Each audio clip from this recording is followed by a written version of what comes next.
Olá, sejam muito bem-vindos ao programa Apontamentos da Semana. Não se esqueça que é aqui onde a realidade espiritual acontece.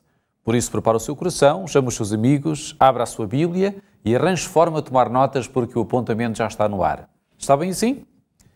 No encontro desta semana, nós refletiremos sobre as manifestações de Deus perante o olhar estarrecido de Jó. De facto, encerrando o livro de Jó, os capítulos 38 a 41 descrevem uma extraordinária teofania, isto é, uma aparição visível e audível de Deus. Nesta teofania, o Criador coloca uma série de perguntas retóricas a Jó, procurando mostrar-lhe que ele não está em posição de questionar Deus e os seus desígnios para a humanidade.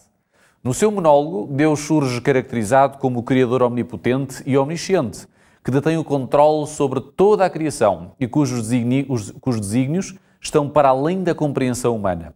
O autor do livro de Jó apresenta nos 4 capítulos que referimos um Deus que, na sua omnipotência, condescende em revelar-se aos seres humanos.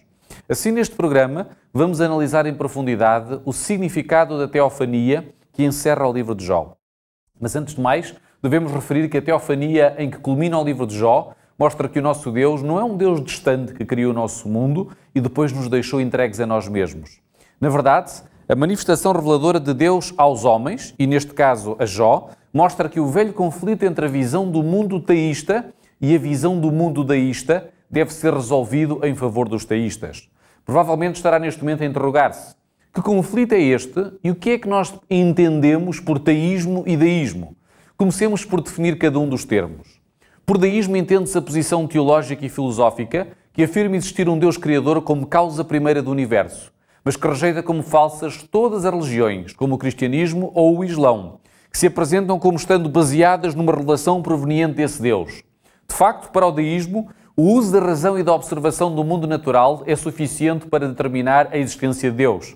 Na verdade, o deísta não só defende que o Criador do universo não se revelou à humanidade por vias sobrenaturais, como defende também que ele não intervém no universo que criou. Assim, o deísta rejeita a possibilidade de existirem verdadeiros milagres e também a viabilidade da oração como meio de persuadir a Deus a agir fora dos limites de funcionamento das leis naturais do universo criado por ele. Para o deísta, todos os fundadores das religiões reveladas foram meros impostores. A perspectiva deísta surgiu na Europa Ocidental durante a Revolução Científica do século XVII e atingiu o seu auge durante o período iluminista do século XVIII, oferecendo-se como alternativa tanto ao teísmo cristão como ao ateísmo.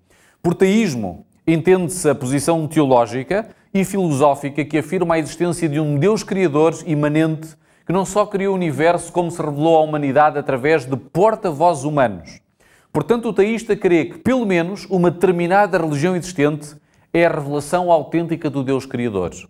O teísta também crê que o Deus Criador age no universo através de milagres e responde às orações do crentes. O cristianismo é uma forma de teísmo. E durante os séculos XVI, XVII e XVIII houve um forte conflito entre deístas e teístas cristãos na Europa. Embora sempre minoritários, os deístas conseguiram atrair para as suas fileiras muitos intelectuais que, não aceitando o ateísmo, rejeitaram a religião cristã e a Bíblia como verdadeira revelação de Deus. Voltaire foi o deísta mais conhecido da Europa no século XVIII. De facto, ao contrário do que se costuma afirmar nos meios cristãos, Voltaire não foi ateu, mas deísta. Hoje o conflito é menos exacerbado porque o deísmo tornou-se uma visão do mundo residual, tendo sido suplantado pelo naturalismo e pelo materialismo ateu. No entanto, ele ainda é aceito como visão do mundo por alguns intelectuais. O destacado filósofo britânico Anthony Flew, que abandonou recentemente o ateísmo, é um deles. O livro de Jó assume claramente uma posição teísta, pois não só se apresenta como sendo uma revelação sobre o Deus Criador, como descreve no seu termo uma teofania, isto é, uma manifestação visível e audível de Deus. Nesta teofania, Deus revela-se a Jó, Deus apresenta-se como o Criador omnipotente e omnisciente, cujos desígnios estão para além da compreensão da finita razão humana. O modo como o autor de Jó descreve e caracteriza esta teofania é de veras interessante. Os textos de Jó 38, 1 e 46 dizem-nos que Deus respondeu a Jó a partir de um redemoinho ou de uma tempestade. Ora, esta é uma forma canónica de uma teofania no Antigo Testamento. Vários textos veterotestamentários ligam a manifestação visível e audível de Deus à concorrência à ocorrência de um fenómeno meteorológico extremo, isto é, de uma tempestade. Se víssemos, por exemplo, Isaías 29:6, ou Zacarias 9:14, ou Naum 1:3, iríamos constatar este facto. A teofania mais gloriosa registada no Antigo Testamento e que envolve uma tempestade foi aquela que teve lugar no Sinai, quando a lei de Deus foi outorgada. Deus manifestou-se ali com toda a sua glória e com todo o seu poder. De facto, essa teofania foi acompanhada de uma forte tempestade. O texto de Êxodo, no capítulo 19, versículos 16 a 18, descreve este glorioso evento. E nós vamos ler. E aconteceu ao terceiro dia, ao amanhecer, que houve trovões e relâmpagos sobre o monte, e uma espessa nuvem e um sonido de buzina muito forte, de maneira que estremeceu todo o povo que estava no arraial. E Moisés levou o povo fora do arraial ao encontro de Deus, e puseram-se ao pé do monte. E todo o monte do Sinai fumegava, porque o Senhor descera sobre ele em fogo, e o seu fumo subiu como o fumo de um forno, e todo o monte tremia grandemente. A grandiosidade terrível desta manifestação divina tinha uma razão de ser. Deus pretendia impressionar o seu povo, mostrando-lhe a importância e a dignidade da sua lei moral, que serviria de base para a aliança que o ligaria a Israel. Assim, no meio da tempestade, do fogo, do fumo e do terremoto, Deus revelou audivelmente a sua lei. Os teólogos liberais pretendem reduzir esta teofania a uma simples erupção vulcânica, acompanhada de uma tempestade. No entanto, esta tentativa de eliminar o aspecto sobrenatural desta cena narrada por Moisés não é aceitável. É verdade que Deus pode ter servido os elementos naturais na sua revelação do Sinai, mas perante a narrativa de Moisés, o único procedimento honesto reside em aceitá-la como registro fidedigno de uma revelação sobrenatural ou rejeitá-la como uma mera ficção de um contador de histórias.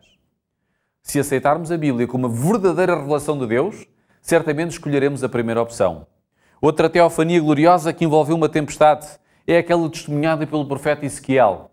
Nela, o profeta contempla a glória de Deus que se manifesta no meio de um vento tempestuoso e de nuvens.